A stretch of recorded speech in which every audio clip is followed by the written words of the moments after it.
desert. My Arrakis. My Dune.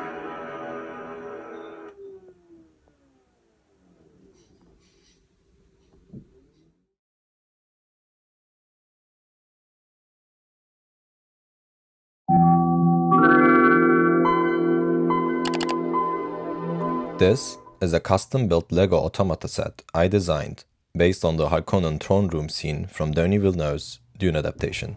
My desert. My Arrakis. My Dune. In this video, I will walk you through my design process, including how I created the LEGO throne, developed the mechanism to animate the movement of the Baron using an Arduino, and built a display case that gives it the polished look of an official LEGO set. Prior to the premiere of Dune Part 2 last year, LEGO unveiled the Dune at 3D's Royal Ornithopter in a presentation led by Mike Psyche. The set featured an ornithopter with functional blades that can flap and retract like a dragonfly. Despite being an icon set, it incorporated creative Technic-style mechanics to achieve this movement. The set also included 8 minifigures. 7 of these characters interact with the ornithopter in one way or another in the movie. They also included a minifigure of the Baron, even though he didn't interact with the ornithopter in any way. In an interview with LEGO, Mike explained that they decided to include the Baron because this might be their only chance to create a Dune set, so they chose to include him, even though he didn't quite fit with the rest. I purchased the set as soon as it became available in my country. It was super fun to build, and as I mentioned, despite being an icon set, it included creative mechanics like a Technic set, which made the process of building it much more enjoyable for me. I also liked the minifigures that were included, but I felt the Baron deserved his own set, so I decided to build a LEGO throne just for him. I wanted to stay true to the source material for the throne, but I couldn't find any behind-the-scenes footage or pictures of the throne room online, so I had to use screenshots from the movie as reference.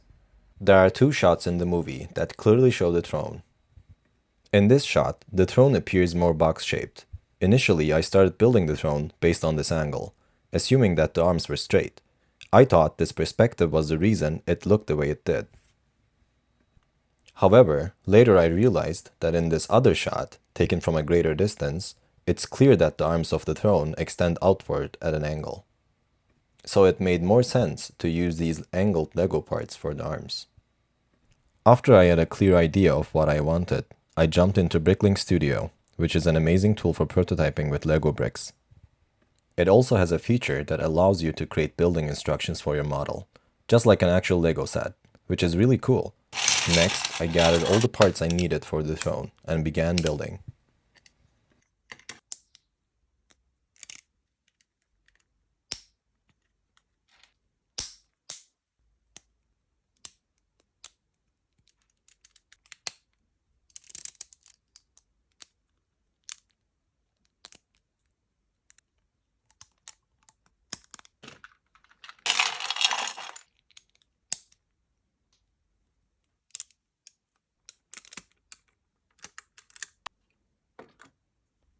With the throne complete, I started working on the mechanism. Instead of building a static set, I wanted to make the Baron move, to recreate the iconic scene from the first movie. I first thought about using a scissor lift for its form factor. A scissor lift will be the most space-efficient option, as it does not take much space when it's collapsed. Next, I jumped into Fusion 360 to design the mechanism, and 3D printed it. The assembly of this mechanism was a bit challenging, as it had a lot of moving parts. I couldn't use any screws because of the size, so I had to use 1mm brass wire and use super glue and a hammer to secure it. This mechanism was a bit janky and didn't have a high success rate. It would get stuck randomly and required more work than I anticipated. So I designed a simple rack and pinion mechanism to keep things simple instead. Next, I created a simple circuit, which includes an Arduino, a stepper motor to drive the mechanism, a light-up button, an MP3 module, and a speaker. I soldered everything onto a protoboard to keep the electronics compact, and used header pins to make the MP3 module and Arduino removable for easy recycling. I programmed the Arduino to closely match the speed of the motor to the movement of the Baron in the movie. When the button is pressed, it triggers the motor movement, along with the sound. The program resets after the animation is complete, and the Baron returns to its original position.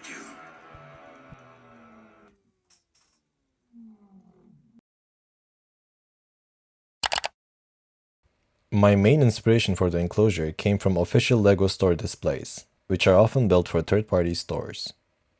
These enclosures typically feature a combination of light and sound effects triggered by a button to showcase the features of the model. They are designed to be destroyed after their set shelf life, but you can find them in flea markets or on auction sites like eBay going for high prices. The key feature of these displays is their cheap construction, mostly made out of plastic with exposed screws and a rough build quality.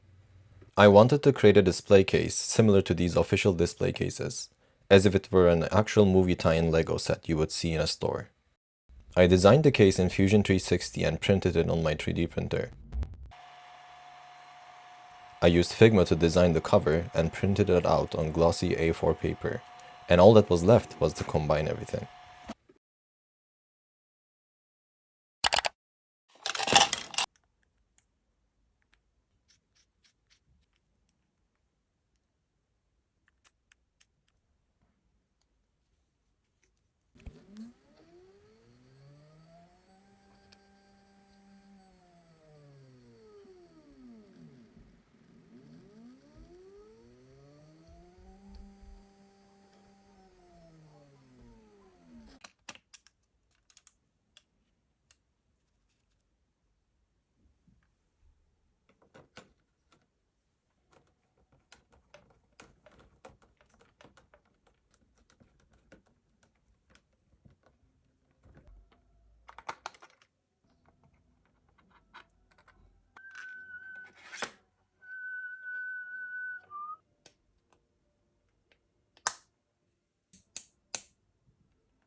desert? Why Arrakis? Why Dune?